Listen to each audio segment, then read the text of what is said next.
This video is just a random compilation of cursed, weird, or useless information that I've gathered over my years as a guy who plays this game way too much. Enjoy. 1.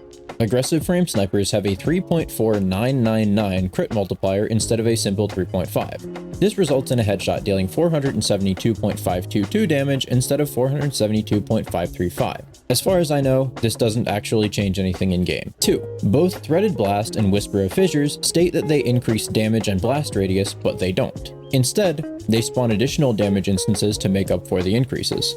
3. Lightweight frame weapons and movement exotics like Stompies or Transverse provide 6.25% stacking increases to sprint speed, while Amplified puts you straight to 12.5% by itself. However, because sprinting is already set to 8 meters per second by default and base ground movement cannot exceed 9 meters per second, these effects can't stack any higher than 12.5%. 4.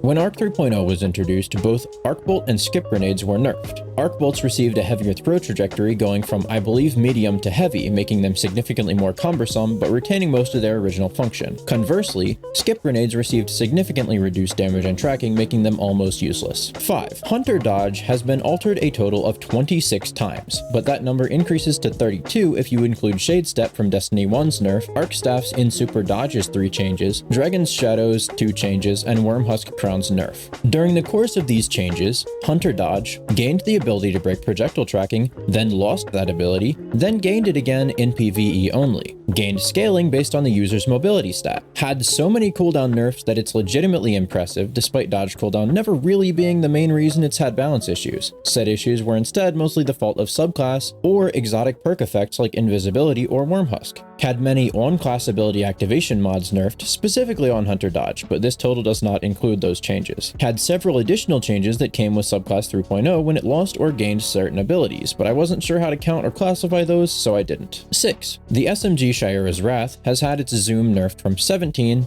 to 16, and then later to 15, just for Bungie to decouple range from zoom so that the majority of these nerfs did not matter. 7. Keep Away's enhanced bonus used to provide 2 additional range stat. This was recently removed, however, and was changed to further reduce accuracy cone growth by an additional 2.5% and add 5 reload speed. 8.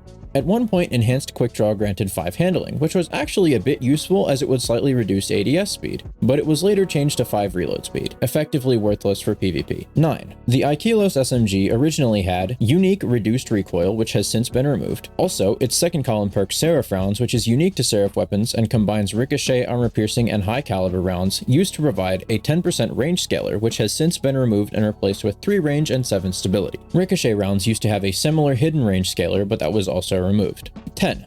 There was a time when we believed that Threat Detector's enhanced bonus actually did something. We were wrong. It provides an additional 4 stability and 2 to 4 reload when active, but doesn't give any additional handling or handling scalar speed. 11. There used to be 2 Void 140 hand cannons that could be Adept, Palindrome, and Exalted Truth, but neither Adept version can be attained right now. I don't like this. 12. When Perpetual Motion was first introduced, it was believed to provide 10 of each stat affected per stack, but was then thought to provide 5 at one stack, and the second stack would provide 10 for a total of 15. The current consensus is that the original assumption was correct, and that 10 stability, handling, and reload are granted per stack. 13. Wellspring used to be bugged to have a 1-second internal cooldown timer, making it effectively useless for waveframe grenade launchers, but this has since been removed. 14. It has been 6 years since we got a new exotic hand cannon, but if you count Hawkmoon's rework for Destiny 2, it has only been 5. Fuck. 15.